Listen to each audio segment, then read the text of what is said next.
In the grim darkness of the far future, there are horrors that transcend simple death. There are fates that make the eternal silence of the grave seem almost merciful by comparison. Among these nightmares stands the Dreadnought, a walking tomb where heroes are condemned to an existence that blurs the line between salvation and damnation. But what happens when one of these ancient war machines, having slumbered for 5 centuries in the deepest vaults of a forgotten fortress, suddenly finds itself face to face with the most unpredictable and destructive force in the galaxy? What occurs when Orks discover a Dreadnought that has been lost to time itself? This is not a tale of glory or honor. This is a story about the collision between 2 fundamentally different concepts of war, 2 alien philosophies of violence meeting in the most catastrophic way possible.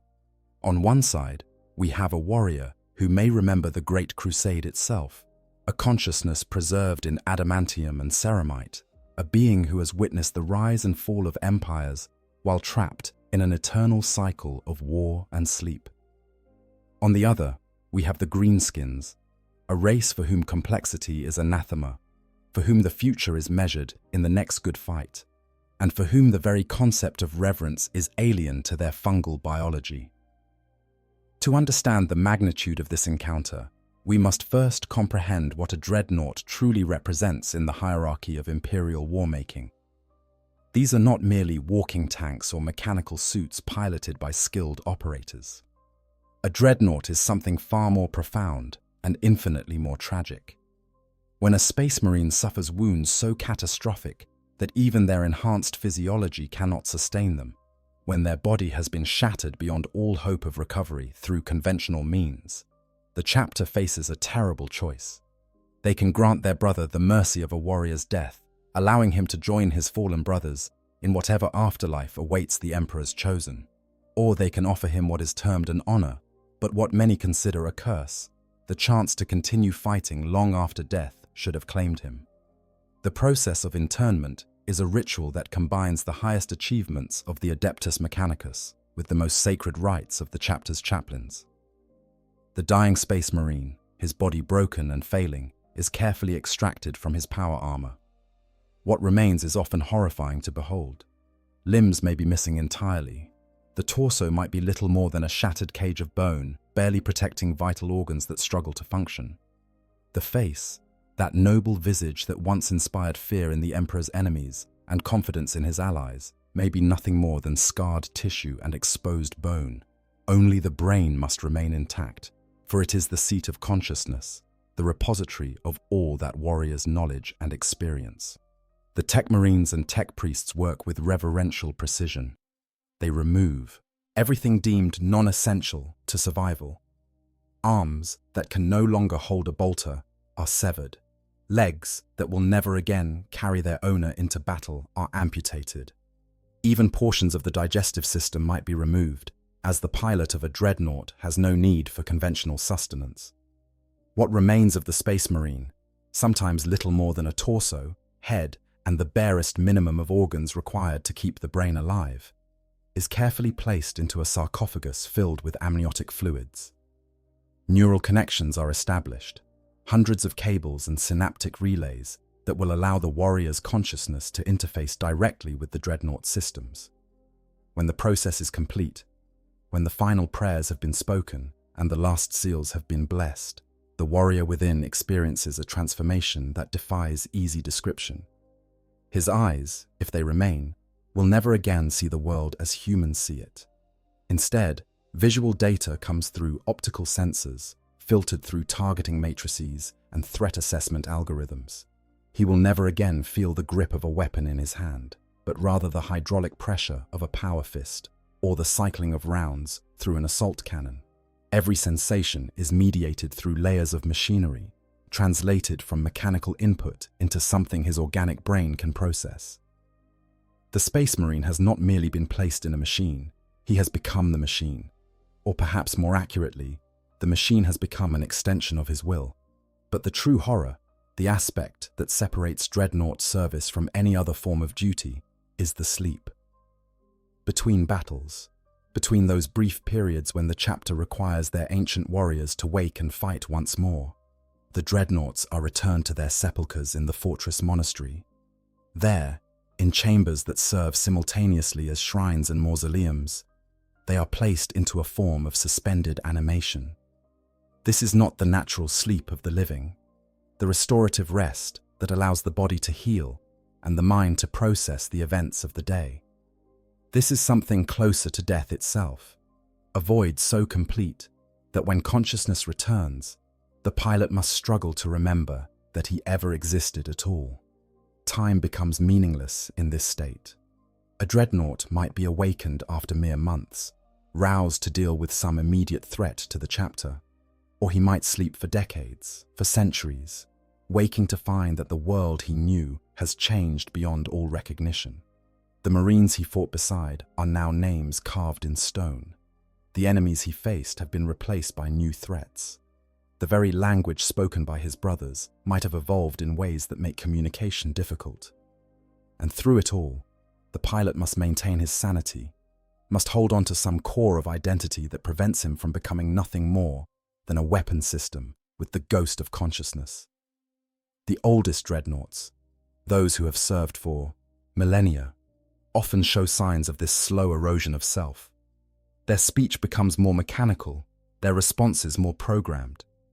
They recite ancient litanies and recall battles fought in ages past, but struggle to form new memories or adapt to changed circumstances. Some chapter archivists theorize that eventually, given enough cycles of sleep and waking, the organic component of a dreadnought becomes almost irrelevant. The machine learns to mimic consciousness so perfectly that it no longer matters whether the brain within the sarcophagus is truly aware or merely running on ancient patterns of thought. The most famous dreadnought in all the Imperium, Bjorn the Fell-Handed of the Space Wolves, exemplifies both the glory and the tragedy of this existence. Bjorn fought at the side of Primarch Lehman Russ himself during the Great Crusade and the Horus Heresy. He has been awakened only rarely over the past 10,000 years, sometimes sleeping for centuries between periods of wakefulness. When he is roused, he serves not just as a war machine, but as a living link to the chapter's earliest days, a source of wisdom and historical knowledge that no amount of written records could replace. The Space Wolves revere him, seeking his counsel on matters of great import. But Bjorn himself has spoken of the burden this places upon him, the weight of being the last living link to an age long dead. Surrounded by brothers who are separated from him by 10 millennia of history he mostly slept through. Other chapters have their own ancient dreadnoughts, each with their own stories of service stretching back through the ages.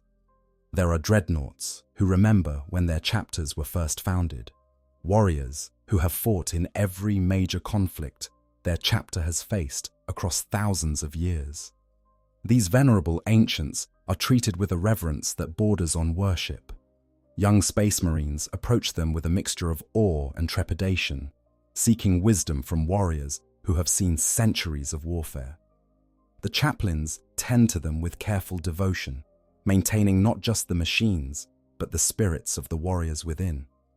The Tech Marines perform their rituals of maintenance with religious fervor, understanding that they are preserving not just valuable war machines, but living pieces of chapter history.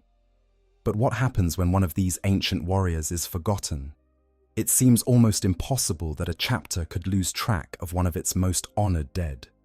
Yet the galaxy is vast, and its conflicts are endless. Fortress monasteries are enormous structures, often built atop mountains or deep within asteroid fields, containing thousands of chambers and halls spread across multiple levels. In the deepest vaults, where the oldest and most sacred relics are stored, it is possible for things to be misplaced, for records to be lost, for entire sections to be sealed off and forgotten as priorities change and crises demand attention elsewhere. Consider a chapter that suffers a catastrophic defeat, its numbers reduced to a fraction of their former strength. In the chaos of rebuilding, of recruiting new initiates and reclaiming lost gene seed, minor details might be overlooked. A dreadnought that was placed in sleep before the disaster might remain in his sepulchre, his chamber's location noted in records that were destroyed when the librarium burned. The Tech Marines who knew precisely where he rested might have fallen in battle. their knowledge dying with them. Years pass, then decades, then centuries. The chapter rebuilds, prospers, faces new challenges. The sleeping ancient is not deliberately abandoned, but neither is he remembered. His chamber, sealed and silent, becomes just another locked door in a fortress full of mysteries. Or perhaps the loss is more deliberate, if no less tragic. A dreadnought goes into sleep following a particularly brutal campaign, his systems damaged and in need of extensive repair. But the chapter's tech marines are overwhelmed with other duties, tending to damaged ships and armor, maintaining the chapter's war machines.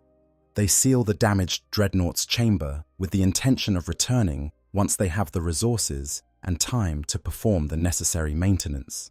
But time is a luxury that few servants of the Imperium truly possess. New wars erupt. The tech marines are killed or reassigned. The sealed chamber is marked as requiring attention, but that marking is in a dialect of High Gothic that falls out of use. Generations pass, and what was meant to be a temporary postponement becomes a permanent abandonment. 500 years is an almost inconceivable span of time for mortal humans. It encompasses generations of human lives, the rise and fall of entire civilizations, the transformation of languages and cultures into forms unrecognizable to their ancestors. But in the grim darkness of the far future, 5 centuries is a relatively modest amount of time in the grand scheme of the Imperium's 10,000-year history. For the dreadnought trapped in his sleep, however, 500 years represents an eternity of non-existence, a void that swallows half a millennium as if it were a single dreamless night. When he eventually wakes, if he wakes, he will have no sense of how much time has passed. The darkness of sleep is absolute, without dreams or awareness. One moment he is cycling into dormancy, the next he is suddenly, violently, thrust back into consciousness. But consciousness is a fragile thing when it has been suspended for so long. The human brain, even one enhanced by space marine physiology and sustained by advanced life support systems, is not meant to experience such prolonged periods of complete sensory deprivation. Studies by Imperial savants have shown that even brief periods of total sensory isolation can have profound effects on human psychology. The mind, desperate for stimulation, begins to generate its own. Hallucinations become indistinguishable from reality. The sense of self begins to fragment. Time loses all meaning. Now extend that isolation across 5 centuries, during which the only input the brain receives is the minimal electrical signals required to keep it alive. What happens to consciousness under such conditions? Some dreadnoughts report that their memories from before internment begin to fade during extended sleep periods. The faces of battle brothers become indistinct. The specific details of campaigns blur together into a general sense of having fought. The very sense of having once been a man of flesh and blood becomes abstract, a logical knowledge rather than an experiential memory. This is partly a natural consequence of the passage of time, the way all memories eventually degrade, but it is accelerated by the lack of reinforcement that comes from sensory experience and social interaction. A normal human maintains their sense of self through constant interaction with the world and with others. A dreadnought in sleep has none of these anchoring experiences. The physical systems of the dreadnought also suffer during extended periods of dormancy. While the tech marines perform regular maintenance when they are able, checking seals and blessing machine spirits, this assumes they know where all the dreadnoughts in the chapter's care are located. A forgotten dreadnought receives no such attention. The amniotic fluids that preserve the pilot's organic remains slowly lose their potency, chemical compounds breaking down over the decades. The neural connections that link brain to machine might begin to corrode, introducing signal degradation that will manifest as sensory distortions or motor control problems when the dreadnought finally wakes. Power cells slowly discharge. Redundant systems fail one by one. The machine spirit, that quasi-mystical intelligence that the Adeptus Mechanicus believes inhabits all complex technology, might grow restless or confused in the absence of activation and prayer. Worse still are the environmental factors that the Dreadnought's chamber might face over 5 centuries.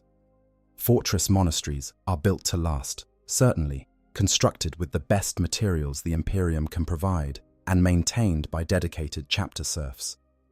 But they are not inviolate. Moisture might seep through microscopic cracks in the walls, drawn by temperature differentials between the cool underground chambers and the warmer surface. This moisture condenses, drips, pools.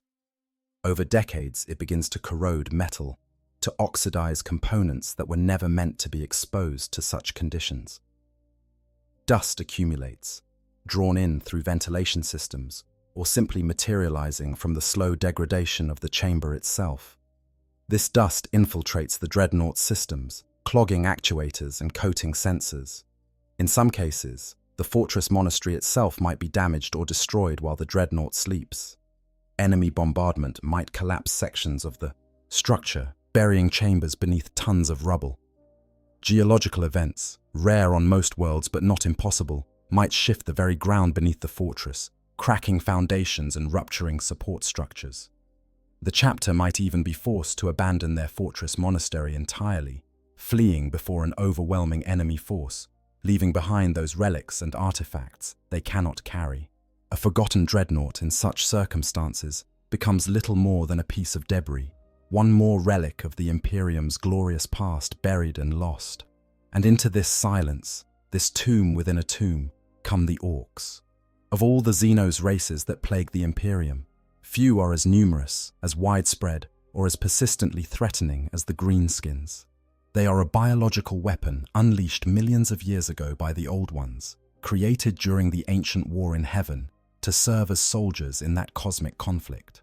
When their creators fell, the Orks persisted, spreading across the galaxy like a plague, their spores taking root on countless worlds and birthing new generations of these brutal, warlike creatures. They have no higher culture to speak of, no art or philosophy beyond the brutal joy of combat. They are, in essence, war made manifest, violence given fungal flesh. But to dismiss the Orks as simple brutes is to misunderstand them fundamentally. Orkish society operates on principles utterly alien to human comprehension, yet it functions with a terrible efficiency. At the core of their civilization, such as it is, lies the Waji, a concept so central to Ork existence that it defies easy translation into human language. The word itself serves multiple purposes. It is their battle cry, roared from millions of green throats as they surge into combat. It is the name given to their massive military campaigns, migrations of billions of Orks descending upon entire sectors of space. And most importantly, it is the psychic gestalt field that all Orks generate, and which grows stronger as more of them gather together. This last aspect of the WH is perhaps the most significant, and the most poorly understood by Imperial scholars. Orks possess a latent psychic ability that operates on a purely subconscious level. Individual Orks are not psychers in any meaningful sense. They cannot hurl bolts of warp energy or peer into the future as human psychers might. But collectively, when enough Orks believe something strongly enough, their combined psychic field can actually warp reality to conform to their expectations. This is the secret behind much of their ramshackle technology. An Ork gun that should by all rights explode when fired, its components misaligned and its ammunition the wrong caliber, will function perfectly when wielded by an Ork, because the Ork believes it should work. The collective psychic field makes that belief into reality. The Adeptus Mechanicus has long debated whether this explanation is accurate, or whether it represents a fundamental misunderstanding of Orkish technology. Some tech priests argue that Ork weapons are actually more sophisticated than they appear, that the crude exterior hides sound engineering principles that even the mech boys who build them do not consciously understand. This is not an unreasonable position. The Orks were created by the Old Ones, a race whose mastery of technology and psychic manipulation far exceeded anything the Imperium has achieved. It is entirely possible that their creations possess inherent knowledge of engineering that manifests at an instinctive level. A mech boy might not be able to explain the principles of combustion or ballistics, but he knows at a fundamental genetic level how to build a gun that shoots. The truth, as with so many things in the Warhammer 40,000 universe, likely lies somewhere between these extremes. Ork technology is functional, but it is enhanced and stabilized by their Gestalt's psychic field. A human trying to fire an Ork gun might find it unreliable at best, prone to jamming and misfires. But an Ork firing that same weapon finds it works perfectly because his subconscious psychic field is smoothing over the imperfections, ensuring that the firing pin strikes with just enough force, that the powder ignites despite being slightly damp, that the round feeds properly despite the magazine being bent. It is a collaboration between crude but functional engineering and reality-warping belief. This same principle extends to every aspect of Ork culture and technology. They paint their vehicles red because they believe red vehicles go faster, and the WH40 field makes this belief reality. They festoon their weapons and armor with spikes and skulls because they believe this makes them more intimidating, and in the presence of enough Orks, even their enemies begin to feel that supernatural dread. They wage war with a reckless abandon that should result in catastrophic casualties, but the WH40 field makes them tougher, harder to kill, able to survive wounds that should be instantly fatal because they simply do not believe they should die that easily. Orkish society is hierarchical in the most literal sense. The biggest Ork is in charge, period. There is no complex chain of command, no bureaucratic structure, no need for written orders or strategic planning sessions. The war boss is the biggest and meanest Ork in the tribe, and his authority extends exactly as far as his ability to beat down any challenger. Beneath him are the knobs, Orks, who are larger than the common boys, but not quite big enough to challenge the boss. These form a crude officer class, leading mobs into battle and enforcing the boss's will through violence. Below them are the countless boys, the rank and file of any Ork force, and below them are the Gretchen and Snotlings, smaller greenskins who serve as slaves and cannon fodder. The exception to this brutal hierarchy are the odd boys, Orks born with specialized knowledge encoded into their genetic structure. Mech boys understand technology and machinery at an instinctive level. Pain boys serve as doctors and surgeons, capable of performing horrific operations that nonetheless keep their patients alive. Weird boys are the rare Orks who can consciously channel WH40 energy, though doing so is often as dangerous to them as it is to their enemies. These specialists are valued for their unique skills and afforded a degree of protection and respect, despite not necessarily being the biggest or strongest Orks around.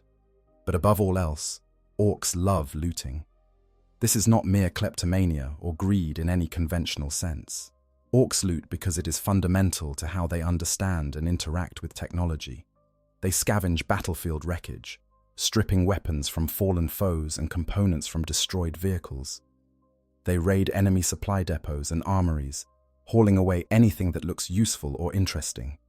And they repurpose everything they find, welding plates from Imperial tanks onto their trucks, mounting guns from Tau battlesuits onto their def dreads, painting everything in garish colors, and festooning it all with spikes, skulls, and crude glyphs. The Death Skulls clan in particular has made looting into something approaching a religion.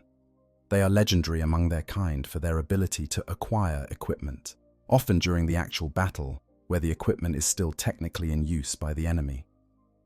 A Death Skull looter might spot an interesting gun on a space marine who is very much still alive and trying to shoot him, and will go to extraordinary lengths to obtain that gun, even if it means engaging in melee combat against a power-armored superhuman. Once obtained, the prize is hauled back to the clan's mech boys, who will examine it with the fevered enthusiasm of children with a new toy, taking it apart to see how it works before incorporating elements into their own designs. This brings us to the critical question. What happens when Orks encounter a Dreadnought that has been asleep for 5 centuries? The answer depends greatly on the circumstances of the discovery.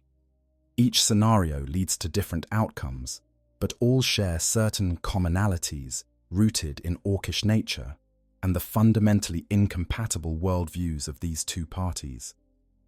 Let us imagine the first scenario, a battlefield discovery. The Orks have invaded an imperial world, perhaps a forge world or a shrine world, something valuable enough to attract a massive but defended stubbornly enough that the fighting has dragged on for months. In the course of their rampage, an Ork mob breaks into what they believe is just another building, perhaps an ammunition depot or an armory. Instead, they find themselves in the ancient catacombs beneath a long abandoned fortress monastery. The chapter that once claimed this world departed centuries ago, called away to other battlefields, or perhaps destroyed entirely.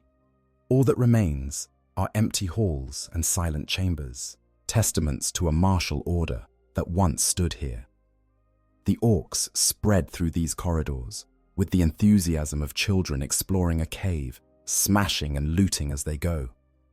Their crude torches cast dancing shadows on walls that once echoed with the chants of liturgy and the measured tread of power-armored boots. Now they ring with Orkish laughter and the crash of casual vandalism. Most of what they find is useless to them. Ceremonial weapons that haven't been maintained in centuries, their blades rusted and their power cells long dead. Armor stands hold power armor too degraded to be of use. The ceramite cracked and the joint seals perished.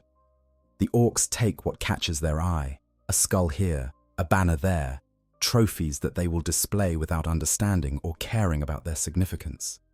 They smash statues of chapter heroes, topple altars dedicated to the emperor, and generally treat the sacred space with the same respect they would show to any other building, which is to say, none at all.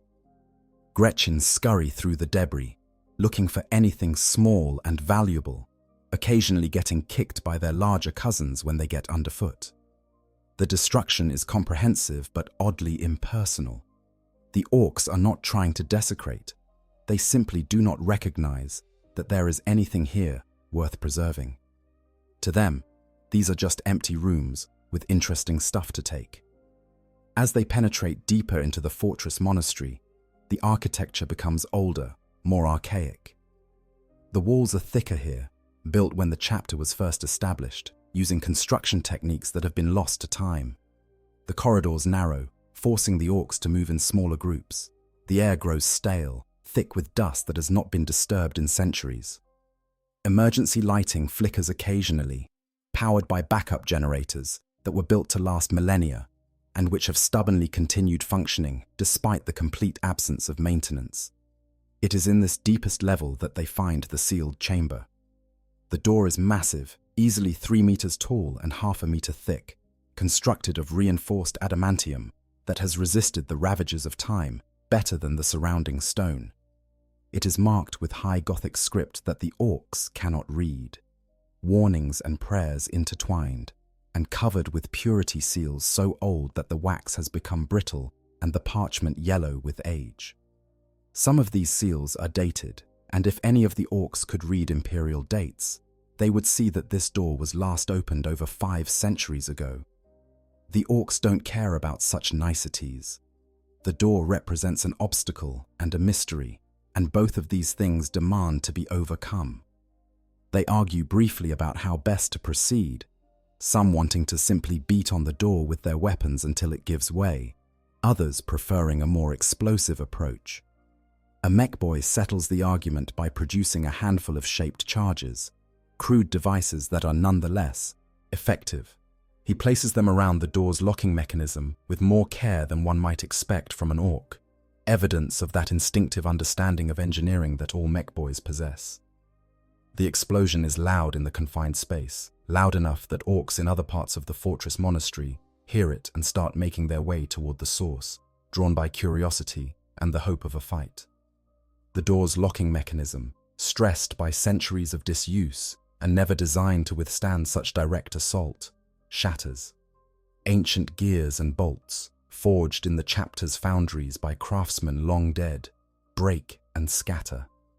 The seal that has held for 500 years gives way with a groan that sounds almost like a sigh, as if the fortress monastery itself is expressing resignation at this final violation. The chamber beyond is dark, lit only by the faint glow of a few still functioning emergency lumens. And there, in the center of the room, stands a dreadnought. To the Orks, it appears as a massive metal warrior, covered in layers of dust and corrosion, but still radiating an aura of menace. Its weapons, an assault cannon and a power fist, are clearly visible even in the dim light. The purity seals and honor markings that cover its chassis are meaningless to the greenskins, but they can recognize quality craftsmanship when they see it, even if they don't understand or appreciate it in the way a human might. The Orcs' first reaction is excitement. This is exactly the sort of thing they love to find. A massive war machine just sitting there, waiting to be claimed. There is immediate arguing, probably escalating to violence, over who gets to keep it. The nob leading the mob will stake his claim by virtue of being the biggest, but other Orcs might challenge this, particularly if there are looters in the group who feel that their specialized role as scavengers gives them first dibs on such a prize.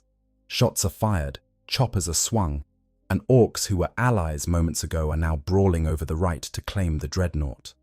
While this chaos unfolds, a mech boy in the group is examining the Dreadnought more closely.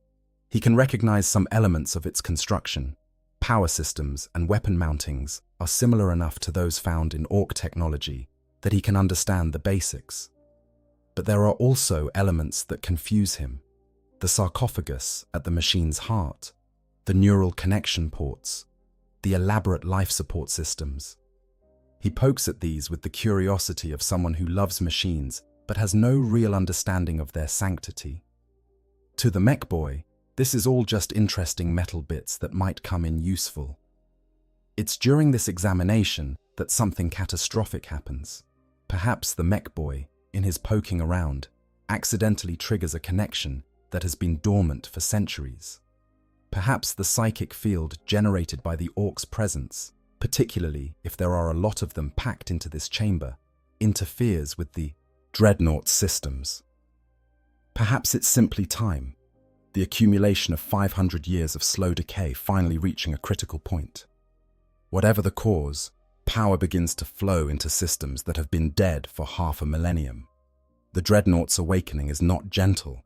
There is no gradual transition from sleep to wakefulness, no period of disorientation where the pilot can assess his situation and prepare mentally for what comes next.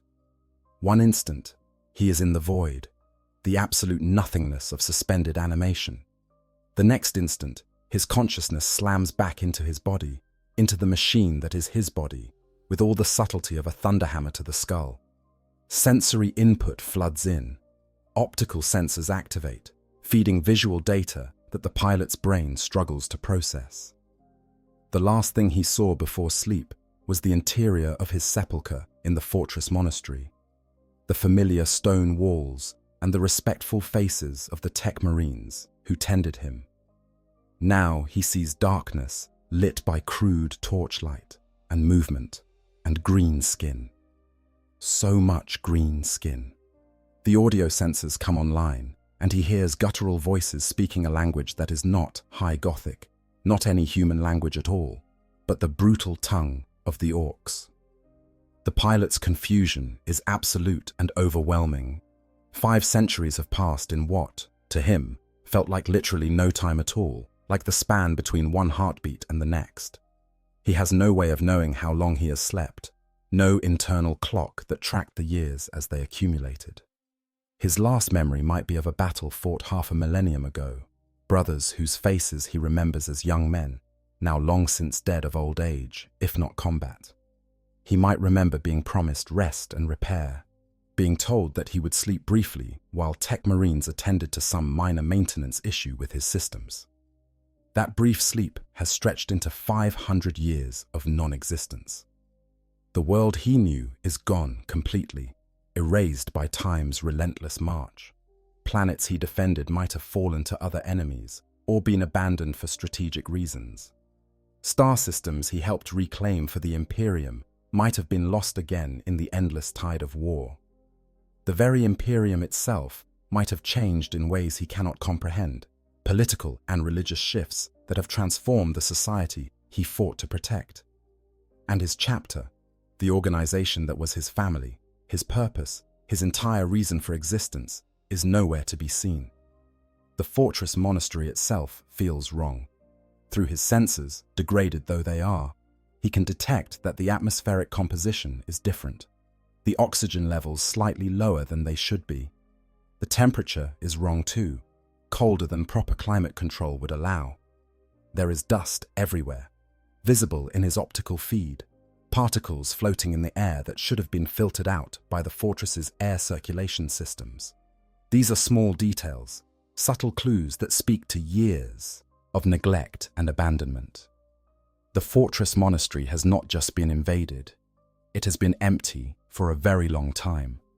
And the Orks, the sheer number of them registering on his sensors is staggering. His targeting systems, struggling to process data after centuries of inactivity, are painting threat markers faster than he can track. Dozens of Xenos, then scores, then hundreds as more are drawn to the disturbance. Each one is a target. Each one is an enemy. Each one is something that should not be here in this sacred space.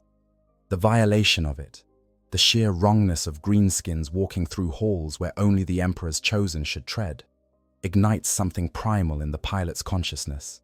His confusion begins to give way to rage. This is an emotion he can understand, an emotion that his conditioning has reinforced through decades of training before his internment and centuries of combat afterwards. The Space Marine psyche is engineered to channel fear and uncertainty into anger, to transform any negative emotion into fuel for violence. It is a survival mechanism, a way of ensuring that warriors who face horrors beyond human comprehension do not simply freeze or flee. And right now, waking to find himself in what can only be described as a nightmare scenario, the pilot's rage is absolute. The fury that courses through his systems is almost cleansing in its purity. He does not need to understand what has happened, not yet. He does not need to process the implications of his situation or consider the strategic realities he faces. All he needs to do is what he was created to do, what he has done for centuries before his long sleep, what defines his very existence. He needs to kill the Emperor's enemies. Everything else can wait. His systems respond to this surge of will with an efficiency that surprises even him. Despite 5 centuries of neglect, despite the accumulated degradation and the lack of maintenance, the Dreadnought's machine spirit seems to recognize the urgency of the situation. Power flows into weapon systems that should by all rights be seized up and non-functional. Targeting matrices activate, painting priority threats and calculating firing solutions. Motivators engage, servos wind to life, and the massive armored walker begins to move with something approaching its original grace and power. The assault cannon is the first weapon to come online. This is a devastating piece of hardware, capable of firing hundreds of mass-reactive shells per minute, each one designed to penetrate armor before detonating internally. The barrel begins to spin with a sound like rising thunder, building speed as ancient capacitors charge and feed power to the weapon's systems. The sound cuts through the Orks arguing like a knife, a mechanical scream that speaks of incoming violence. It is a sound that has heralded death on 1,000 battlefields across the galaxy, and hearing it now, even the Orks realize that something has changed. The Power Fist activation is almost simultaneous. This weapon is simpler in concept than the assault cannon, but no less effective. It is essentially a massive hydraulic claw wrapped in a disruptive energy field that can tear through even the heaviest armor. When inactive, it is merely a formidable close combat weapon. When active, with its power field crackling and its servos at full strength, it can crush tanks and rip apart fortifications. Blue lightning dances across the fist's massive digits, casting stark shadows in the dim chamber and making the Orks' crude torches seem pathetic by comparison. training takes over. Space Marines are conditioned to respond to threats with instant violence, to assess and engage enemies in the span of a heartbeat. The Dreadnought systems, despite centuries of degradation, respond to his will. The assault cannon begins to spin up, the whine of its motor cutting through the Orks arguing. The Power Fist's energy field crackles to life, blue lightning dancing across its massive digits. And the Dreadnought speaks, his voice emerging from Vox speakers as a synthetic rasp that nonetheless carries the weight of authority and fury. The words might be a battle cry, the name of the Emperor, or the chapter's Primarch. They might be a demand to know what has happened, where his brothers are, why he has been awakened to find Xenos defiling his resting place. Or they might be simply a roar of rage and confusion, the sound of a warrior who has been torn from 5 centuries of sleep to find himself in hell. Whatever is said, the message is clear. The Dreadnought is awake, it is functional, and it is very, very angry. The Orks' reaction is equally predictable. There is a moment of shocked silence as they process what has just happened. The big metal thing they were fighting over has suddenly come to life. But this silence lasts only an instant before it is shattered by the most Orky response possible. They start shouting, "Wag!" and shooting. Some Orks are gunned down immediately as the Dreadnought's assault cannon speaks, heavy shells tearing through greenskin flesh and crude armor with contemptuous ease. The Power Fist swings, and an entire group of Orks simply ceases to exist, reduced to component atoms by the weapon's disruptive energy field. But here is where the fundamental difference between human and Ork psychology becomes apparent. A human force, faced with a surprise threat of this magnitude, might retreat to reassess and plan a proper assault. The Orks do the opposite. The violence excites them. The WH field, already strong due to the number of Orks present, begins to intensify. More Orks come running from other parts of the fortress monastery, drawn by the sounds of battle. Word spreads through the Ork horde with shocking speed. There's a proper fight happening in the old building, a big metal git that's putting up a good scrap. The Dreadnought, for his part, is fighting with the desperation and fury of someone who has no idea what his situation truly is, but knows with absolute certainty that he is surrounded by enemies in a place that should be sacred. His sensors tell him he is surrounded by dozens, then hundreds, then what seems like thousands of Orks as word of the fight spreads through their horde like wildfire. His targeting systems, degraded by centuries of inactivity and struggling with damaged components, are working overtime to keep up with the sheer number of targets presenting themselves. Priority threat assessment algorithms, designed to help him focus on the most dangerous enemies first, are constantly revising their calculations as new Orks appear and others fall. His ammunition reserves, never replenished after his last battle 500 years ago, are depleting at an alarming rate. Each burst from the assault cannon consumes rounds that cannot be replaced. Each shot from his storm bolter brings him closer to running dry. The ammunition counter in his sensory display ticks downward relentlessly, a countdown to the moment when he will be forced to rely entirely on his Power Fist and his own armored bulk. And his power cells, which should have been recharged during his sleep cycle, but were not because no one remembered he existed, are draining faster than they should, overtaxed by systems that are pushing themselves beyond their design parameters. But despite all these limitations, despite the degradation and the lack of support and the overwhelming numerical disadvantage, he is still a Dreadnought. He is still a warrior who may have fought alongside some of the greatest heroes the Imperium has ever known, who may have battled in campaigns that are now the stuff of legend, who has accumulated centuries of combat experience that is encoded into his very reflexes. Even with degraded systems and limited resources, even half-broken and forgotten, he is a formidable opponent, an engine of war that represents the pinnacle of the Imperium's military technology and the indomitable will of its greatest warriors. He wades through the Ork horde like an ancient warship through storm-tossed waves, his weapons reaping a terrible toll with each passing moment. Orks fall by the dozens, their bodies literally torn apart by the mass-reactive shells from his assault cannon. The weapon's rate of fire is so high that individual shots blur together into a continuous roar of thunder, a sound so loud it drowns out even the orc's own battle cries. The shells themselves are works of deadly art, designed to penetrate armor before detonating internally, turning targets into explosive spray of gore and shattered bone. Against orc flesh and crude armor, they are devastatingly effective. When the assault cannon overheats, its barrel glowing cherry red from the sustained fire and automatic safeties forcing it to cycle down before it suffers catastrophic failure, he switches seamlessly to his Stormbolter. This weapon is less powerful than the assault cannon, firing standard bolt rounds rather than the larger shells, but it is still more than adequate against most targets. The Stormbolter spits death in controlled bursts, each round finding its mark with the accuracy that comes from targeting systems that can track individual enemies in a confused melee. Orcs die, their crude armor no match for bolt rounds that detonate inside their bodies, their enhanced physiology unable to compensate for the sheer damage inflicted.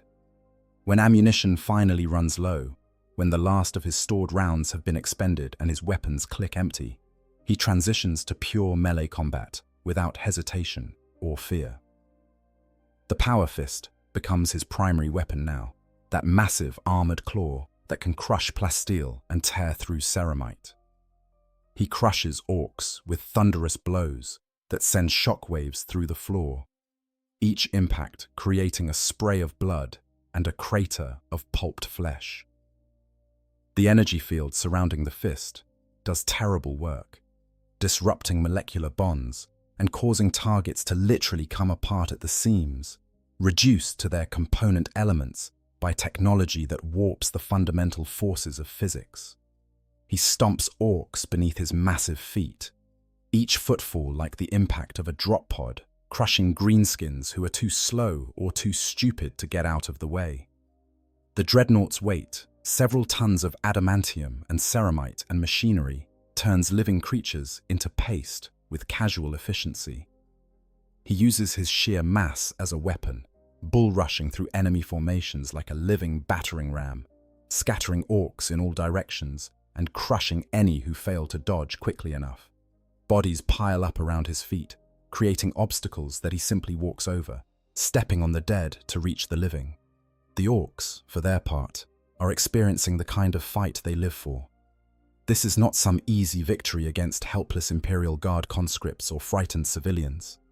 This is a proper scrap against an enemy who is strong, who is dangerous, who is killing them by the score, but who they might, just might, be able to bring down through sheer numbers and stubbornness. The WH40 field is burning bright now, fueled by the excitement and violence, making the orcs stronger and faster and more resilient than they would normally be. Orcs who should have died from their wounds keep fighting, too caught up in the fury of battle to realize they are technically dead. Orcs who should be too small to pose a threat to something as massive as a Dreadnought find themselves capable of feats of strength and violence that surprise even them. More and more greenskins pour into the chamber with each passing minute, drawn by the sounds of battle and the psychic call of the WH40. Word has spread through the orc horde that there is a proper fight happening, a big metal git putting up a good scrap, and every orc within running distance wants to be part of it. They come from other parts of the fortress monastery, from the surrounding ruins, some even from camps kilometers away, running and whooping and firing their weapons into the air in excitement. What started as an encounter between the Dreadnought and a few dozen looters has escalated into a full-scale battle involving hundreds of orcs, possibly thousands. The mech boy, who first examined the Dreadnought, is watching this display of violence with professional interest, standing well back from the fighting, but close enough to observe. He has seen deaf dreads in action many times, has built several himself, understands their capabilities and limitations intimately. But this Imperial version fights with a discipline and efficiency that orc machines completely lack. He notes how the Dreadnought conserves ammunition when it has any, only firing when it has clear shots and maximum effectiveness, never wasting rounds on targets that are too distant or too well covered. He observes the way it moves, the almost organic fluidity of motion, despite being a massive armored walker that should by all rights be clumsy and slow. There is an economy of movement here, a tactical awareness that uses cover and angles and positioning in ways that orc walkers simply do not. And most importantly, he sees the weaknesses. Every war machine has them, points of vulnerability that represent compromises between protection and function. The Dreadnought is no exception. The joints where the legs meet the torso are reinforced, but not as heavily armored as the main body, a necessary trade-off to allow for the range of motion needed for walking. The cooling vents on the back, necessary to dissipate the heat generated by the power plant and weapons systems, represent weak points where concentrated fire might penetrate to critical systems. The sarcophagus itself, while heavily protected, has sensor ports and weapon feeds that cannot be completely sealed without rendering the pilot blind and helpless. The mechboy sees all of this with eyes trained by decades of building and breaking war machines. He sees how one of the Dreadnought's legs drags slightly, suggesting damaged actuators or severed control lines. He notices the way the assault cannon's barrel is now visibly warped from overheating, meaning it cannot be used again without risking catastrophic failure. He observes that the power fist's energy field flickers occasionally, evidence of failing capacitors or damaged emitters. This is a machine that is running on the edge of complete breakdown, held together by ancient engineering and sheer bloody-minded refusal to fail. It is impressive, certainly, but it is also vulnerable. This mech boy is already thinking several moves ahead, a capability that sets him apart from most of his kind. He wants this machine, desperately, not just as scrap to melt down and reuse, though even in its damaged state, it represents a treasure trove of valuable materials. Not just as a trophy to display, though bringing down such a formidable enemy would certainly increase his status among his peers. He wants it as a working example of Imperial technology that he can study and learn from, potentially incorporating its principles into his own designs. A Def Dread built with even a fraction of the Dreadnought's efficiency and capability would be a formidable weapon indeed. But to get what he wants, they need to disable the Dreadnought without destroying it completely. This is a much more difficult proposition than simply blowing it apart, which is what the Orks are naturally inclined to do. The mechboy starts shouting orders to nearby Orks, his voice barely audible over the din of battle, but his gestures clear enough. He wants them to focus their fire on specific points, the legs to immobilize it, the weapon mounts to disable its offensive capability. He is trying to coordinate attacks in a way that is utterly antithetical to normal Ork tactics, where the standard approach is simply to shoot at whatever is in front of you and hit it until it stops moving. Some Orks ignore him entirely, too caught up in the joy of battle to care about such complex thinking. But others, particularly those who have worked with mechboys before and understand the value of good loot, try to follow his directions. Rockets are aimed at the Dreadnought's legs. Shooters focus on the weapon mounts, trying to disable the assault cannon or damage the power fist's servos. It's crude and disorganized by any military standard, but there are enough Orks firing that sheer volume makes up for lack of precision. The Dreadnought is taking damage now. Armor plates crack under sustained fire. Warning runes light up across his sensory displays, indicating damaged systems and failing components. But he cannot retreat. There is nowhere to retreat to. The fortress monastery that should have been his sanctuary is overrun with Xenos. His chapter, which should have been his family and his support, is nowhere to be found. He is alone in a way that few beings in the universe ever experience, cut off from everything he knew, facing an enemy that seems endless in its numbers. And yet, he fights. Because that is what Space Marines do. Because 500 years of sleep have not erased his training or his duty. Because even if he does not fully understand what has happened to him, he understands that he is in enemy territory and that his only options are to fight or to die. The latter might actually be preferable, an end to the confusion and the horror, and the crushing isolation. But his conditioning will not allow him to simply give up. He will fight until his systems fail, until his ammunition is exhausted, until the Orks overwhelm him through sheer numbers. The battle rages for hours. The Dreadnought's kill count climbs into the hundreds. The chamber where he was found becomes a charnel house, slick with blood and littered with broken bodies. But gradually, inevitably, he begins to slow. Power reserves hit critical levels. The assault cannon seizes up, completely, its barrel warped from overheating. The power fist still functions, but more slowly now, its energy field flickering. And the Orks, despite their losses, keep coming. For every one that falls, 2 more take his place, drawn to the fight by the psychic beacon of the WH field. Finally, something gives way under the sustained assault. Perhaps it is a lucky rocket hit that strikes a critical joint that was already weakened by centuries of corrosion, the explosive warhead detonating with enough force to sever control lines and crack actuator housings. Perhaps it is simply that a power cell, pushed far beyond its designed operational parameters for hours, finally fails catastrophically, causing a cascade of system shutdowns throughout the Dreadnought's network. Perhaps it is cumulative damage from hundreds of impacts, each one insignificant on its own, but together creating stress fractures that propagate through critical structural members until something vital finally snaps. Whatever the specific cause, the effect is immediate and devastating. The Dreadnought stumbles, his right leg suddenly refusing to respond to neural commands, servos locked or power systems offline. For a being whose very existence depends on the seamless integration of consciousness and machine, this sudden loss of control is profoundly disorienting. It is like having a limb simply cease to exist, sensory input cutting out and motor control vanishing.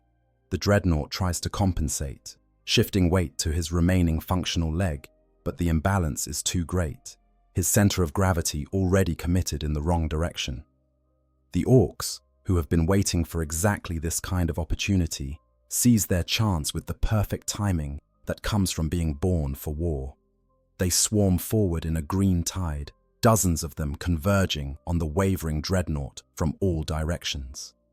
They pile onto his back, weighing him down. They grab his arms, multiple Orks working together to restrain limbs that individually they could never hope to control. They attack his remaining good leg, hacking at it with choppers and claws, trying to bring him down to their level where their numerical advantage will be even more telling. The Dreadnought crushes some in his fall, his massive bulk landing on Orks who were too slow or too eager to get out of the way. There is a sickening crunch of breaking bones and a spray of blood as tons of metal and ceramite compress green-skinned bodies into the floor. But other Orks survive, clinging to his chassis like parasites, continuing their assault even as their target crashes to the ground with a sound like a collapsing building. The impact sends tremors through the fortress monastery's floor, cracks spreading through ancient stonework that has survived half a millennium only to be damaged in this final violation. Even then, even down and swarmed by enemies, the Dreadnought does not stop fighting. He cannot stop, not while consciousness remains and power still flows to his systems. The power fist swings in wide, desperate arcs, catching Orks and hurling them away with bone-breaking force. His functioning leg kicks out, the massive armored foot sending greenskins flying. His vox speakers emit a continuous stream of curses and battle cries, the synthesized voice cracking and distorting as damaged systems struggle to function. It is the voice of a warrior who knows he is beaten but refuses to accept defeat, who will fight until the last system fails and the last spark of consciousness gutters out. The Orks pile on more weight, an ever-increasing mass of green flesh and crude armor and enthusiastic violence. They use crude chains and cables to bind his limbs, wrapping them around joints and securing them to whatever fixed points they can find. It is inelegant and brutal, but it is effective. The Dreadnought's movements become more restricted with each passing moment, his struggles growing weaker as power reserves dip into critical levels and damaged systems finally give out entirely. It is like watching a great predator brought down by pack hunters, still dangerous even at the end but ultimately unable to overcome the sheer weight of numbers arrayed against him. The mech boy, who has been directing this effort from relative safety, sees his moment. The Dreadnought is immobilized now, held down by dozens of Orks and bound with enough chains and cables to secure a battle tank. But the sarcophagus, that vital component at the machine's heart, is still sealed.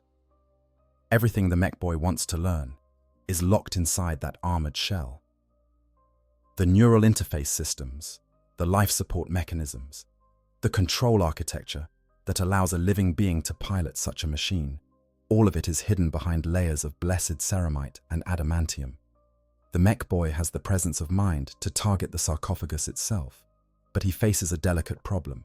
He needs to breach it without killing whatever is inside, and more importantly, without destroying the very systems he wants to study. Too much explosive, and he will reduce the sarcophagus to scrap. Too little, and he will not penetrate the armor.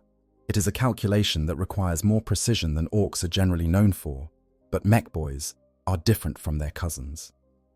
They possess an instinctive understanding of such things, an ability to judge explosive yields and material strengths that appears almost supernatural to observers who do not understand the genetic engineering that created them.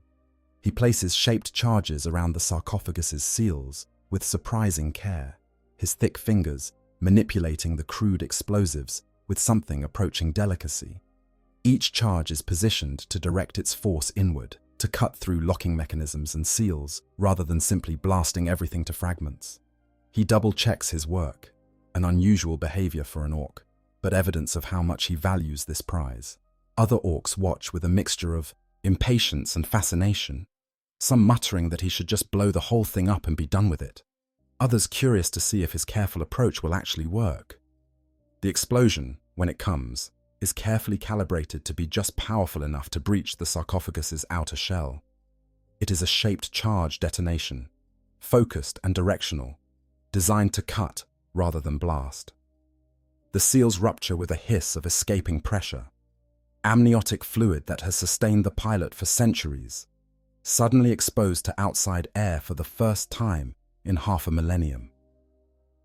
The fluid spills out across the floor, mixing with Ork blood and dust to create a viscous mess that the Orks ignore entirely. They are focused on what is being revealed as the sarcophagus splits open like a gruesome flower. What they see is something that was once human, though it barely resembles anything that could be called a person anymore. The pilot's body, what remains of it, is a shriveled torso and a head kept alive by cables and tubes that penetrate flesh at dozens of points. There is no flesh on the arms or legs, because those limbs no longer exist, removed centuries ago as unnecessary to the Dreadnought's function. The torso itself is more machinery than biology, vital organs surrounded by augmetic support systems and neural interface hardware. The skin, what little can be seen between all the technological intrusions, is pale and wrinkled, preserved by the amniotic fluids, but showing signs of the centuries it has spent in this state. The head is perhaps the most disturbing element. The face, if it can still be called that, is largely obscured by interface ports and sensor connections. The eyes, if they remain functional, are hidden behind neural linkage hardware that feeds visual data directly into the brain. The mouth is sealed, or perhaps has simply atrophied, no longer needed for speech, when Vox systems can synthesize words directly from thought. What is visible of the skull shows the distinctive architecture of a space marine, broader and heavier than a normal human's, but even this is mostly covered by the neural crown that connects the pilot's consciousness to his machine body. To human eyes, especially those who understand the reverence with which the Imperium treats its space marine heroes, the sight would be horrifying. This was a warrior of legend, someone who fought in battles that are now recorded in the chapter's most sacred chronicles, reduced to this pitiful remnant of flesh barely distinguishable from the machinery that sustains it. The sheer indignity of his exposure, pulled from the sanctity of his sarcophagus and laid bare before Xenos' eyes, would be considered a violation beyond measure. The chaplains and tech marines who originally interred him would weep to see him like this, their carefully maintained ward exposed and vulnerable. To the Orks, however, the sight provokes a completely different reaction. This is simply confirmation that they have captured something valuable and interesting, a complex piece of technology that clearly represents significant investment and craftsmanship. They do not see a warrior, or a person, or even a living being in any meaningful sense. They see mechanisms and interfaces, systems and components, all of which might be useful for their own purposes. Some of the younger Orks are disappointed that there is not more of a body to loot, having hoped for armor or weapons they could take. The more technically minded Orks, particularly those with any mechboy tendencies, are fascinated by the complexity of the neural interface system. The mechboy himself is practically vibrating with excitement, his eyes wide as he examines the sarcophagus's interior. He can see the neural connection ports, hundreds of them, each one a separate channel linking the pilot's nervous system to specific Dreadnought functions. He can see the life support systems, elegant and efficient, using a combination of biological fluids and mechanical pumps to keep tissue alive, that should by all rights have died centuries ago. He can see the intricate web of technology that keeps the pilot conscious and connected to his machine, the control architecture that allows human thought to be translated into mechanical action with the precision needed to fight as a war machine. This is knowledge of a sort that mechboys crave, the kind of understanding that could revolutionize how they build their own deaf dreads. Currently, Ork attempts to create similar war machines are crude and brutal. They wire an Ork into a walker shell and hope for the best, relying on the greenskin's natural toughness and the vague field's reality warping effects to make up for poor engineering. The result works after a fashion, but it is nowhere near as sophisticated or effective as this Imperial design. If the mechboy can understand even the basics of how this neural interface system operates, he could create deaf dreads that are faster, more responsive, more deadly than anything his tribe has fielded before. He immediately starts issuing orders, his voice sharp with authority despite the general chaos of the situation. The Dreadnought is to be hauled back to their base, carefully and with the pilot still inside if possible. He wants this thing intact and functional, or at least intact enough that he can study how it works. Other Orks are dispatched to find transport, ideally something large enough to carry the Dreadnought's bulk. More Orks are set to work securing the prisoner, making sure that no more damage is done to the sarcophagus or its contents.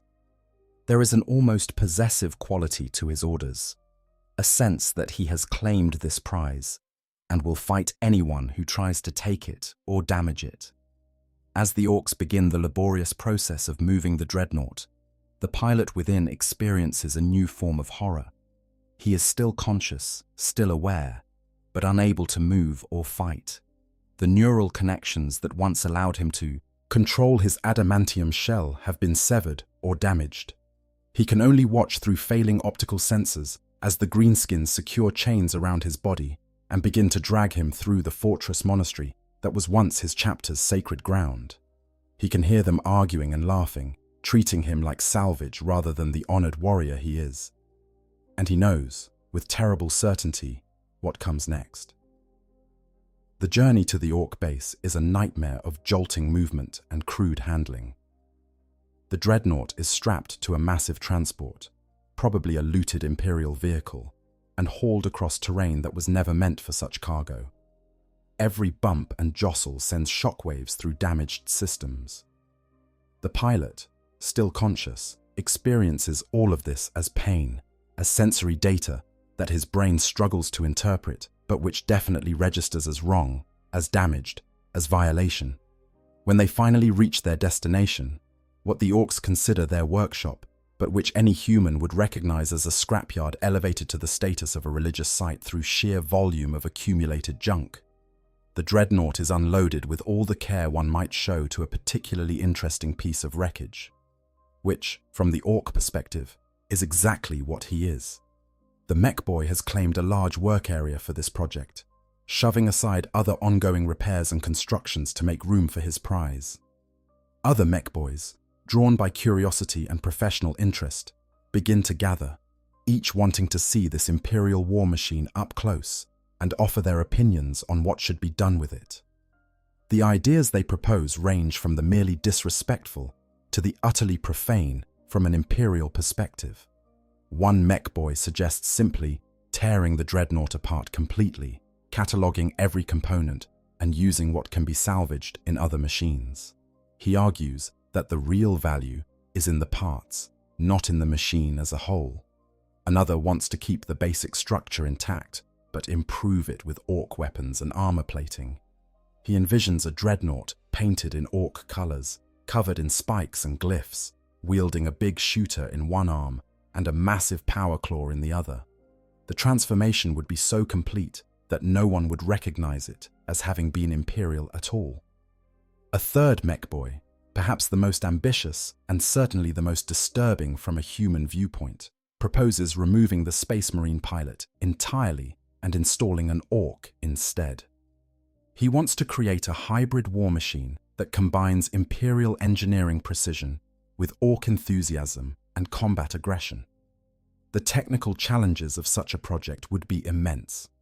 Ork physiology is significantly different from human, and the neural interface systems were never designed to accommodate such massive modifications.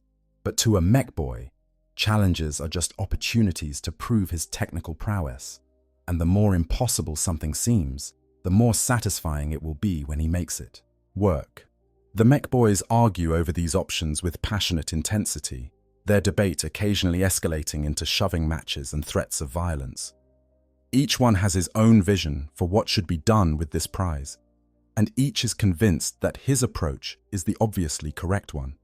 They gesture wildly, sometimes pointing at specific components on the Dreadnought to emphasize their arguments, sometimes drawing crude diagrams in the dirt to illustrate their points. It is a strange mixture of genuine technical discussion and typical Ork competitiveness, where being right is less important than being loudest and most assertive. Through it all, the pilot is forced to listen and watch, still conscious despite everything that has happened to him. His sensory systems, damaged though they are, continue to feed him information about his surroundings. He can hear the Orks discussing his fate in their brutal tongue, though he probably cannot understand the specific words.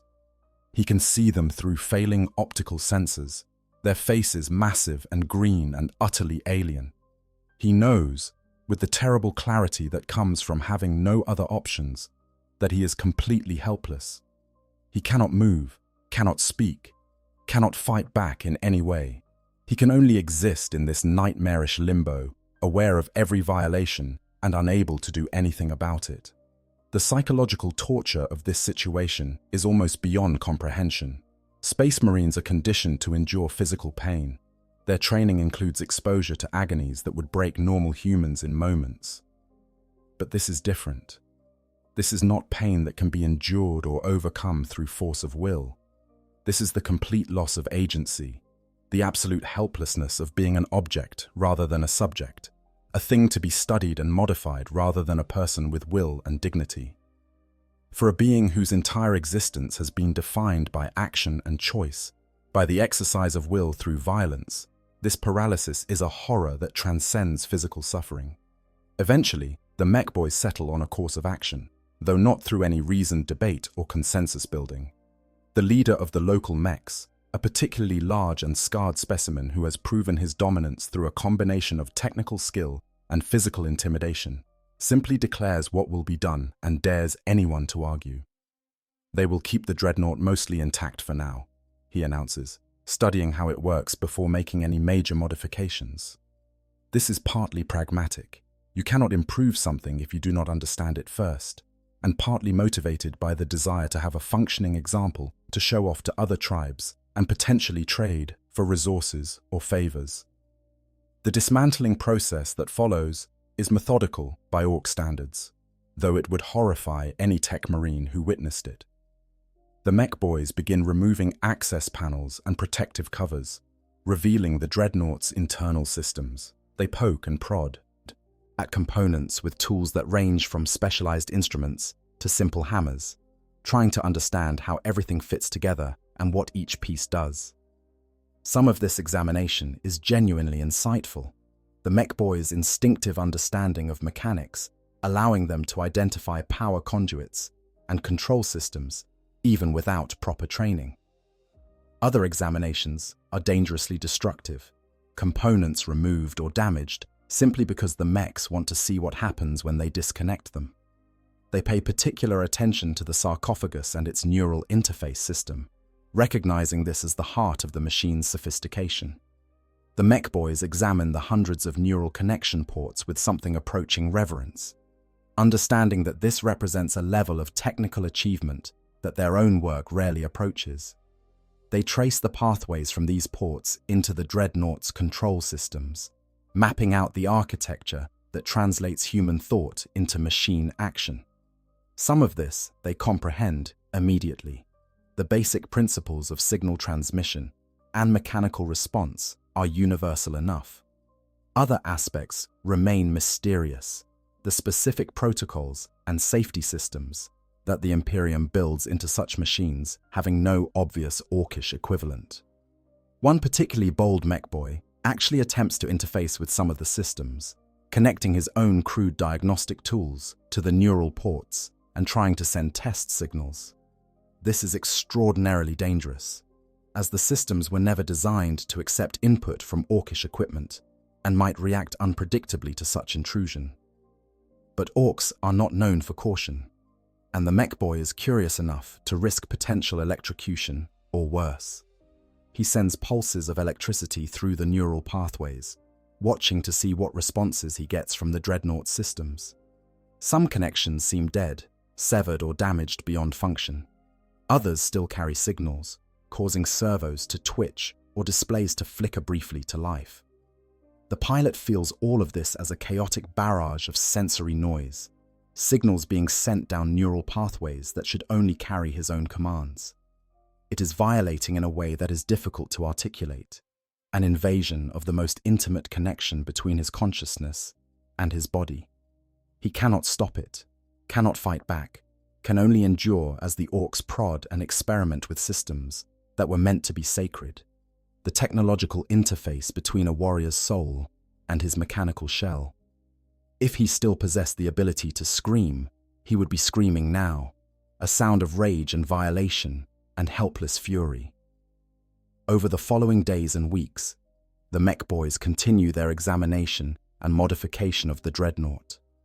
They replace some of its weapons with Ork equivalents, bolting a big shooter where the assault cannon once sat, mounting a massive power claw that is cruder but arguably more powerful than the original power fist. They paint it in their tribe's colors, garish reds and yellows and greens that completely obscure the original chapter heraldry. They festoon it with trophies and glyphs, skulls taken from enemies, and symbols that have meaning in Ork culture, but which are meaningless or offensive to Imperial eyes. The transformation is comprehensive, a systematic erasure of everything that marked this machine as Imperial and its replacement with Orkish aesthetics. But the most disturbing modifications are the ones made to the sarcophagus itself. The mech boys, having studied the neural interface system and developed some understanding of how it works, begin experimenting with modifications. They add crude Orkish components, attempting to create a hybrid system that could accept input from an Ork pilot while maintaining the precision of the Imperial design. They modify the life support systems, adapting them to what they understand of Ork physiology. They even consider, though thankfully do not implement, the idea of partially removing the Space Marine pilot and replacing sections of his biology with Ork tissue, creating a grotesque hybrid that would be neither fully human nor fully Ork. The pilot, still conscious through all of this, experiences it as an extended nightmare from which there is no awakening. He is aware that his body, such as it is being studied and modified. He feels the crude, orcish components being integrated into systems that were once pure products of imperial craftsmanship. He knows that his war machine, the shell that has been his body for centuries, is being transformed into something that would be an abomination to his chapter and a mockery of everything he once fought for. And he can do nothing to stop it, nothing except remain conscious and aware and subjected to horrors that would have been unimaginable in his previous existence. If there is any mercy in this situation, it might come in the form of eventual system failure. The mech boys, for all their instinctive understanding of mechanics, do not truly comprehend the delicate balance required to keep a Dreadnought pilot alive. The life support systems are complex and require precise calibration. The amniotic fluids need to be maintained at specific chemical compositions. The neural interfaces must operate within narrow parameters to avoid causing brain damage. The Orks understand none of these subtleties. They replace components without understanding their full function. They modify systems without considering the cascade effects such changes might cause. Eventually, probably sooner rather than later, something critical will fail. A life support pump will seize because the mech boys used the wrong lubricant. A neural interface will short out because crude orcish components cannot maintain the required tolerances. The amniotic fluid will become toxic because the filtration system has been damaged or modified incorrectly. When this happens, when the systems that have kept the pilot alive for centuries finally give out, he will die. It will probably not be quick, as various systems fail in sequence rather than all at once, but it will be final. The consciousness that has endured for so long, surviving wounds that should have been fatal and maintaining awareness through centuries of sleep, will finally fade. The pilot will die, alone and far from his chapter, his body violated and his war machine corrupted beyond recognition. But what if the Dreadnought survives the initial encounter? What if, instead of being overwhelmed, he manages to fight his way clear of the Ork horde? This scenario is less likely, given the Orks' numerical advantage and the Dreadnought's degraded condition, but not impossible. Perhaps the building partially collapses, creating a barrier between the Dreadnought and his pursuers. Perhaps reinforcements arrive, other Imperial forces drawn by the sounds of battle.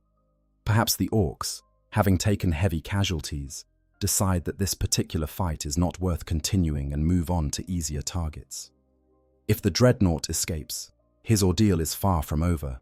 He is alone, in a region of space he does not recognize, fighting with systems that are failing and weapons that are nearly depleted. His first priority must be to find other Imperial forces, to make contact with anyone who can tell him what has happened, where he is, how long he has slept. But this is complicated by the fact that his communication systems might be damaged or too outdated to be compatible with current Imperial frequencies. He might send out distress signals that go unheard because they are using encryption codes that were superseded centuries ago. The psychological impact of his situation would be staggering even for a Space Marine's conditioned mind. He has awakened to find himself in what is effectively a post-apocalyptic landscape. Everything he knew is gone. The fortress monastery is ruins. His chapter is absent, possibly destroyed entirely. He has no way of knowing if the Imperium itself still exists, or if humanity has fallen to its countless enemies while he slept. The isolation would be crushing, the uncertainty potentially maddening. If he does manage to make contact with Imperial forces, the reunion would be bittersweet at best. He would learn the truth of how long he has slept, of what has happened in the intervening centuries. He might discover that his chapter does still exist, but has changed beyond recognition. Its traditions evolved, and its membership entirely composed of Marines who were not even born when he went into sleep. Or he might learn that his chapter fell, that he is the last survivor of an order that was destroyed generations ago. Either way, he has become a relic, a piece of living history that no longer fits into the present age. The chapter's response to his return would be complex. On one hand, he represents recovered gene seed and battle knowledge, valuable resources that should be cherished. On the other hand, his very existence raises uncomfortable questions. How was he forgotten? What failures of record-keeping or duty allowed one of the chapter's honored ancients to be abandoned for 5 centuries? These are questions that reflect poorly on the chapter's leadership and organization, and there would be pressure to minimize or hide the circumstances of his disappearance. There is also the question of his mental state. 5 centuries of sensory deprivation, followed by a violent awakening to Ork attack, and the discovery that everything he knew is gone, would break most people's minds. Space Marines are more resilient than normal humans, their psychology reinforced by hypno-conditioning and their faith in the Emperor. But they are not immune to trauma. The Dreadnought pilot might emerge from this experience fundamentally changed, paranoid about being forgotten again, angry at the chapter that abandoned him, struggling with survivor's guilt or existential despair. The chaplains would need to work with him, helping him process what has happened and reintegrate into a chapter he no longer recognizes. This would be delicate work, requiring patience and understanding that chaplains are not always known for. They would need to help him find new purpose in a changed galaxy, to accept that the past is gone, but that there is still value in continuing to fight. Some dreadnoughts who have faced less traumatic awakenings have struggled with this. For one who has experienced such profound loss and violation, the challenge would be immense. From a practical standpoint, the Dreadnought would also require extensive repairs and upgrades. Systems that have degraded over 5 centuries of neglect would need to be replaced. Ancient components might need to be updated to current standards, though this can be problematic as the Adeptus Mechanicus often views the old patterns as superior to modern equivalents.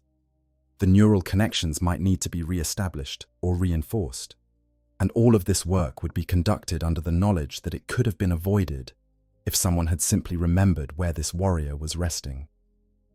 But perhaps the most profound impact of this entire scenario is what it tells us about the Warhammer 40,000 universe itself. This is a setting where even the most honored warriors can be forgotten, where bureaucratic failure or simple misfortune can lead to the abandonment of heroes who deserve better. It is a universe where the sheer scale of the Imperium's existence, spread across 1,000,000 worlds and fighting endless wars on countless fronts, means that individuals, even extraordinary individuals, can simply fall through the cracks. The Dreadnought's experience also highlights the particular horror of this form of service. To be interred in a Dreadnought is sold as an honor, a chance to continue fighting for the Emperor even after death should have claimed you. But this particular warrior's experience reveals the dark side of that honor. He did not die gloriously in battle. He was not granted a peaceful final rest. Instead, he was forgotten, left to sleep in darkness for 5 centuries, and then awakened to a nightmare. His sacrifice, his centuries of service, amounted to nothing in the end. He became just another lost relic in a galaxy full of such forgotten treasures. For the Orks, this encounter would be remembered very differently, if it is remembered at all. The fight with the ancient war machine would be recounted in their camps, growing more exaggerated with each telling. The war boss who claimed the final victory would gain prestige.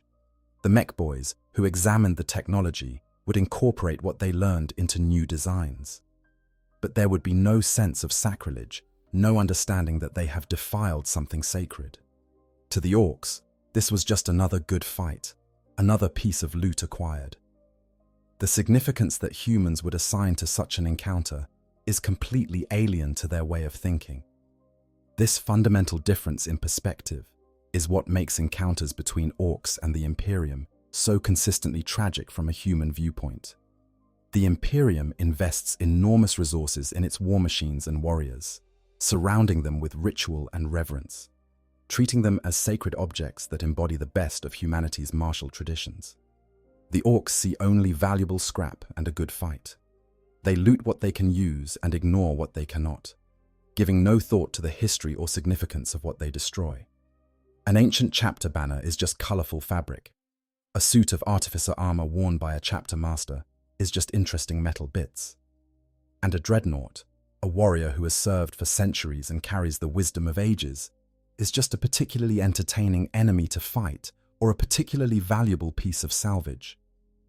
The Imperium's response to such desecration is typically to mount recovery operations, sending strike forces to reclaim lost relics and artifacts. If word reached the chapter that one of their lost dreadnoughts had been captured by Orks, they would almost certainly attempt to rescue, both for the practical value of recovering the gene seed and the war machine itself, and for the symbolic importance of not leaving a brother to such a fate. These operations would be high risk, as Ork territory is never safe to infiltrate, but the chapter would consider it a matter of honor. Such a mission would likely involve multiple elements. A reconnaissance force would need to locate the dreadnought, determining where the Orks have taken it and what condition it is in. If the pilot is still alive, this would increase the urgency of the operation. An assault force would then be deployed, probably including Terminators or other elite units capable of fighting through heavy Ork resistance. And a technical team of tech marines would be necessary to assess the dreadnought's condition and prepare it for extraction. All of this while fighting through potentially thousands of Orks who now know they possess something the Imperium wants and who will fight ferociously to keep their prize. The actual battle would be apocalyptic. The chapter would hold nothing back, knowing that they are fighting not just to recover equipment, but to save one of their honored ancients and to preserve their chapter's honor. Orbital bombardment might be employed to thin Ork numbers. Drop pod assaults would deliver Space Marines directly to the target location. Dreadnoughts, the irony not lost on anyone, would probably be deployed to fight through to their captured brother. The Orks would defend their acquisition with typical enthusiasm, seeing this as exactly the kind of fight they love, where the stakes are high and the violence intense. If the rescue succeeds, if the dreadnought is recovered and the pilot is still alive, the reunion would be emotionally complex. The rescued warrior would have experienced horrors that few can imagine, captured by Xenos, handled like cargo, perhaps even subjected to mechboy experimentation if he was in Ork hands for any length of time. The psychological scars would be deep, but he would also have the knowledge that his chapter did not forget him in the end, that when they learned of his fate, they moved heaven and earth to bring him home. This might provide some measure of comfort, proof that he still matters to his brothers, even though 5 centuries of isolation suggested otherwise. The recovery operation would also serve as a harsh lesson to the chapter about the importance of proper record keeping and the dangers of allowing any part of their sacred duties to lapse. They would review their procedures, checking every sepulchre and every sleeping dreadnought to ensure that no one else has been forgotten. They would update their archives, perhaps creating redundancies to prevent future losses of information. And they would perform rites of contrition, acknowledging before the Emperor that they failed in their duty to one of their honored ancients. But not all stories have such clean endings. It is entirely possible that by the time the chapter learns of their lost dreadnought's fate and organizes a rescue, it is already too late. The pilot might have died when his life support failed. The dreadnought's sarcophagus might have been so thoroughly looted and torn apart that nothing remains worth recovering. The mech boys might have already incorporated its components into a dozen different projects, scattering the pieces across an Ork settlement the size of a city. In such cases, all the chapter can do is retrieve what they can find, perform funeral rites over the fragments, and add another name to their roll of martyrs. There is also the possibility, however slim, that the dreadnought's technology might be successfully reverse-engineered by particularly clever mech boys. While Orks typically lack the patience and precision needed to truly understand Imperial technology, they are not stupid, and their instinctive understanding of mechanics allows them to achieve results that seem impossible. If a mech boy manages to comprehend even the basics of how a dreadnought's neural interface works, this knowledge could lead to improvements in how they build their own def dreads.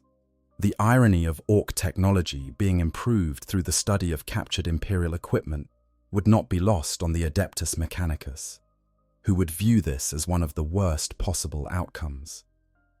From a broader perspective, this entire scenario illuminates several truths about the Warhammer 40,000 setting that make it such a compelling but grim fictional universe.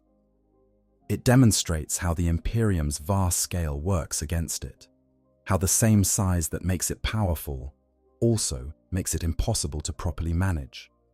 Across 1,000,000 worlds and involving countless trillions of souls, things inevitably fall through the cracks.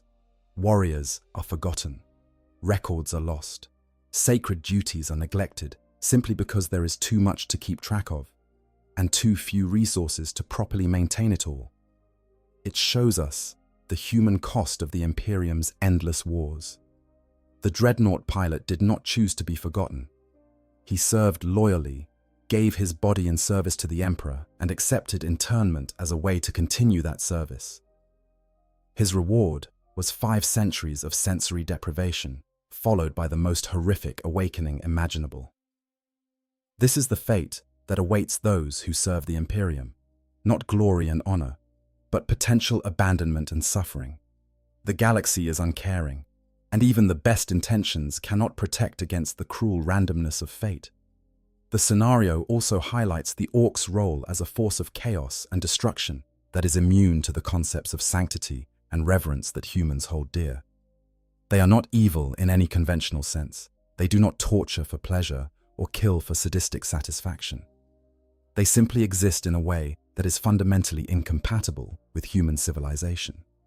Where humans see sacred artifacts worthy of preservation, Orks see useful scrap. Where humans see honored dead deserving of respect, Orks see enemies to fight or bodies to loot. This philosophical gulf cannot be bridged through negotiation or understanding because the Orks have no interest in such things. They can only be fought, and even in defeat, they simply scatter and regrow, an eternal problem that the Imperium can never fully solve. Perhaps most importantly, this scenario demonstrates that in the grim darkness of the far future, there really is only war, and that war respects no one and nothing. The Dreadnought's centuries of service, his sacrifices, his honor, all of it meant nothing when set against the brutal reality of an Ork invasion. His awakening did not lead to a glorious last stand or a heroic rescue.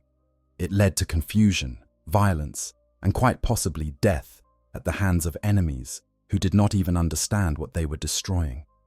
This is the ultimate expression of the setting's grimdark nature. Even the honored dead are not safe. Even the most sacred warriors can be reduced to nothing more than scrap metal and forgotten flesh.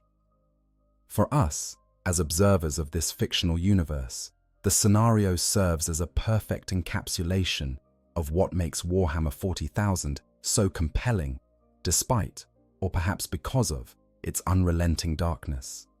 It is a setting where tragedy is built into the very structure of the universe, where the best intentions lead to the worst outcomes, where heroes suffer and sacrifice and receive nothing but more suffering for their troubles.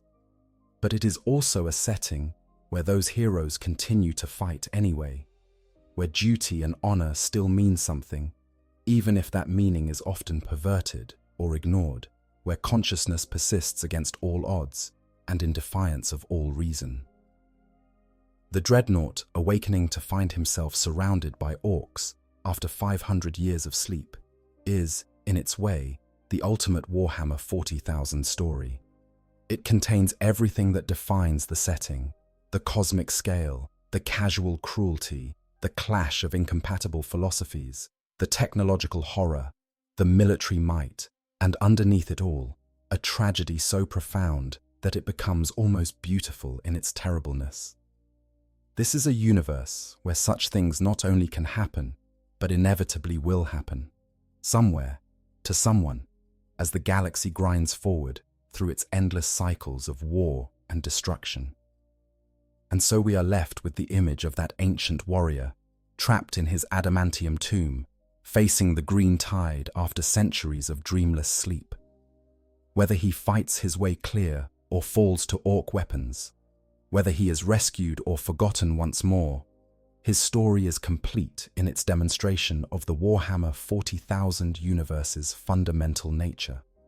In the end, we are all just trying to survive in a galaxy that wants us dead, trying to preserve meaning in a universe that renders all meaning temporary, trying to matter in a cosmos so vast that individual lives are less than dust.